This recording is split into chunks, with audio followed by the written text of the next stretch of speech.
사순절 40일 묵상 35일차 설교를 맡은 강북지방 주님의 동산교회 박은미 목사입니다.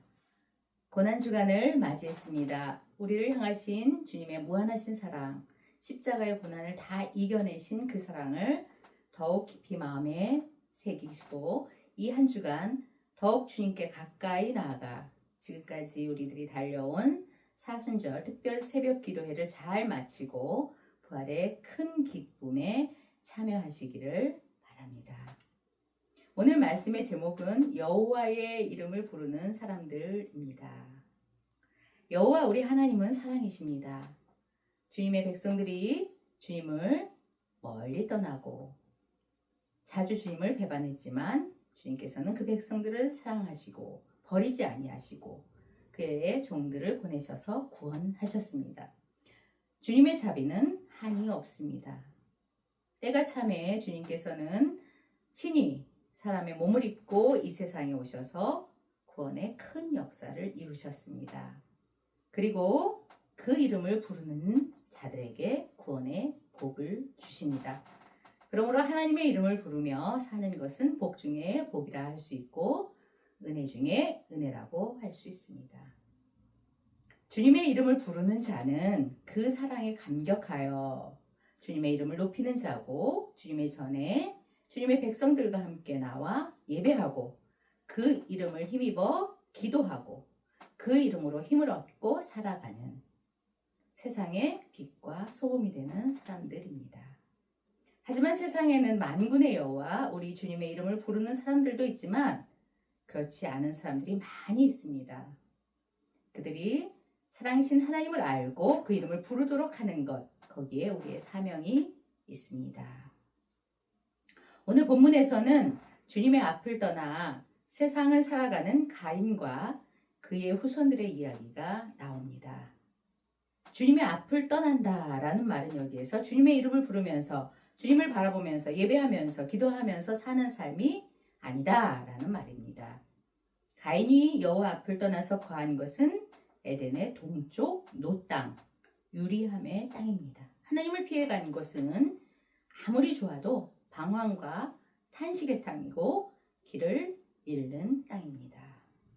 하나님 앞을 떠나서 주님 계신 성전을 떠나서 하나님의 백성을 떠나서 내 맘대로 살면 그것에는 세상에 참되온 평안이 없고 또 결국에는 멸망에 이르게 됩니다.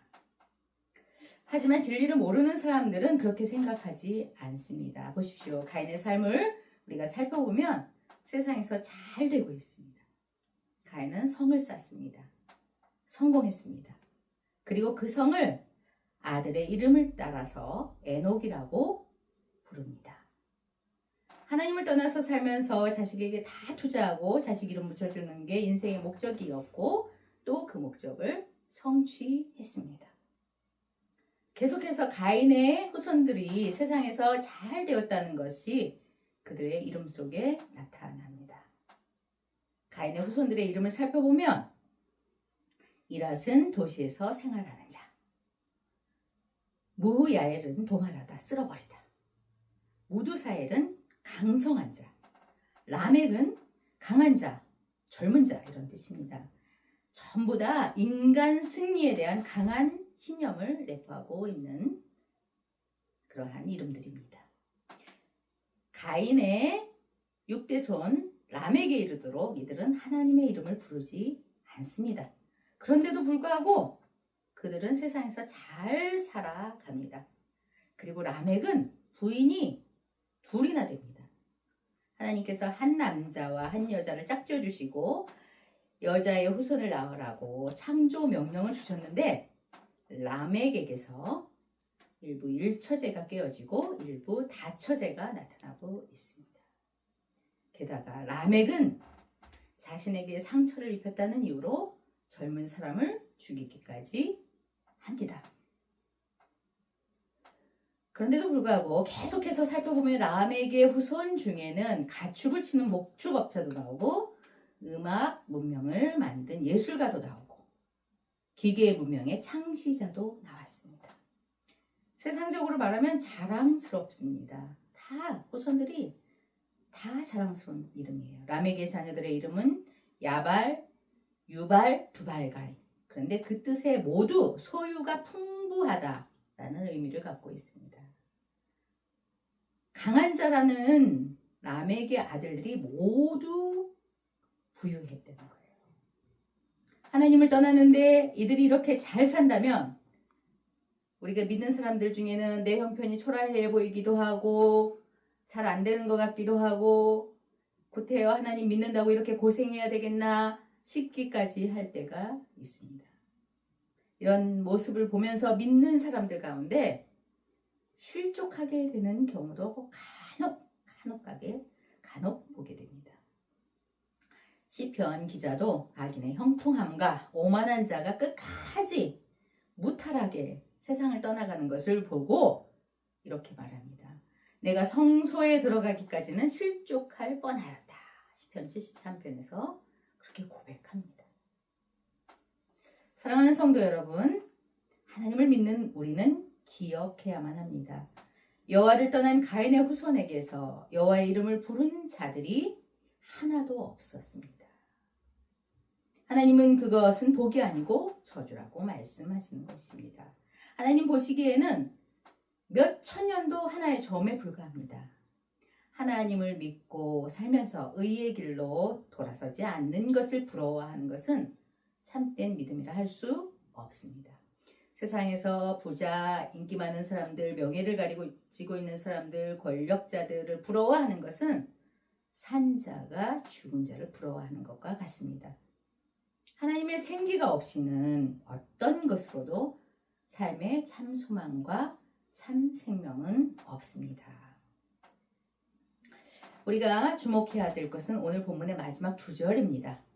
이 두 절이 우리에게 참 복이 무엇인가를 선언해주고 있습니다. 아담은 우리가 알다시피 죄를 지었고 실락원 했습니다. 아담의 가정에는 큰아들이 작은 아들을 죽인 그런 큰 비극이 있었습니다. 죄로 말미암아 그들은 벌을 받았습니다. 이마에 땀을 흘려야 했고 땅은 가시와 엉겅퀴를 내었기에 삶은 고되었습니다. 잉태의 고통은 가중되었습니다. 그런데 아담은 자기 아내와 동침하여 아들을 낳았습니다. 그리고 그 아들의 이름을 셋이라고 지으면서 이렇게 고백합니다. 이는 하나님이 내게 가인이 죽인 아벨 대신에 다른 씨를 주셨다. 비록 큰 죄인이라도 여전히 주님을 벗어나지 않은 것이 복이 되었습니다. 아담의 또 다른 아들인 셋을 하나님의 선물로 받았습니다. 그리고 셋의 아들이고 또 아담의 손자인 에노스의 시대에 성경은 사람들이 비로소 여호와의 이름을 부르게 되었다라고 우리에게 말해주고 있습니다. 기억하십시오. 우리는 주님의 이름을 부르는 자들입니다. 가난하고 부족해도 그 힘든 환경 때문에 우리가 하나님을 붙잡고 산다면 그것이 오히려 축복입니다. 주님은 주님을 찾는 자들을 반드시 만나 주십니다. 주님의 사랑으로 옷 입고 이른 새벽부터 예배의 자리에서 말씀을 듣고 사는 것, 주님의 몸된 교회를 위해 기도하고 헌신하는 것, 고난당하신 주님을 바라보고 주님의 고난에 동참하면서 사는 것은 세상이 알지 못하는 큰 축복입니다. 세상 자랑이 아니라 우리 후손들이 다 하나님의 이름을 부르는 복된 자들 되기를 소망하며 우리가 더욱 기도할 수 있어야 하겠습니다. 빈부, 귀천이나 세상의 그 어떤 자랑거리도 우리를 우리 주님의 사랑에서 끊을 수 없습니다. 그러니 오직 주님 앞에서 우리 후손들이 다 주님의 이름을 부르는 은혜를 누리길 축원합니다.